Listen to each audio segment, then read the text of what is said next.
নমস্কাৰ ছাত্ৰসকলক স্বাগতম জনাইছোঁ আছাম টিচ ইউটিউব চেনেললৈ। মই যে আপোনাৰ মাজত লৈছোঁ ক্লাছ 10ৰ ছ'চিয়েল ছায়েন্সৰ জিঅ'গ্ৰাফীৰ দ্বিতীয় লেচনৰ MCQৰ দ্বিতীয় পাৰ্টটো।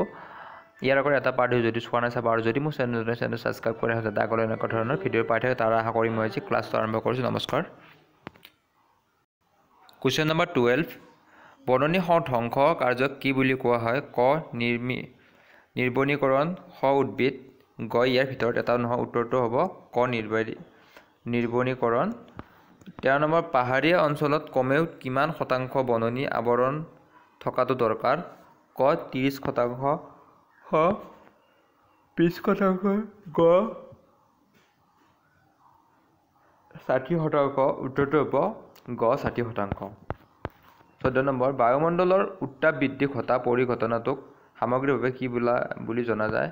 ক গোলকীয় উত্তাপ বৃদ্ধি, খ বৰফ-স্তূপৰ, গ ইয়াৰ ভিতৰত এটা নহয়। উত্তৰটো হ'ব ক গোলকীয় উত্তাপ বৃদ্ধি। 15 নম্বৰ, মানুহ কিহৰ ওপৰত নিৰ্ভৰশীল? ক পানী, খ পৰিৱেশ, গ ভূগৰ্ভ। উত্তৰটো হ'ব খ পৰিৱেশ। 16 নম্বৰ, ভূপৃষ্ঠৰ কিমান শতাংশ জলমণ্ডলে আগুৰি আছে? ক 71%, খ 27%, গ 37%। উত্তৰটো হ'ব 71%। সহজ অৰ্থত পানী প্ৰকৃত প্ৰদূষণ কাক বোলে?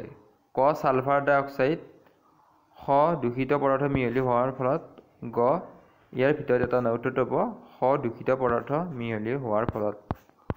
18 নম্বৰ, তলত দিয়া কোনটো পানী প্ৰদূষণৰ ভিতৰত পৰে? ক দ্ৰব্যৰ নিক্ষেপণ, খ বায়ুমণ্ডল, গ মাটিৰ উৎপাদিকা। উত্তৰটো হ'ব ক দ্ৰব্যৰ নিক্ষেপণ।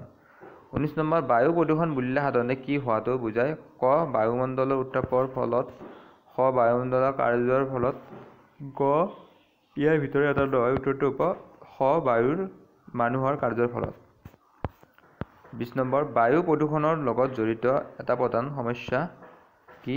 উত্তৰ অপশ্যন ক নাইট্ৰজেন ডাই অক্সাইড, খ বৰষুণ, গ এচিড বৰষুণ। উত্তৰটো হ'ব গ এচিড বৰষুণ। আজিৰ পাৰ্টত ইমানখিনি আছিল, অৰ্থাৎ এইটো লেচনৰ MCQখিনি ক্লিয়াৰ হ'ল। ইয়াৰ পিছত মই শ্বৰ্ট কুৱেশ্যন দিম।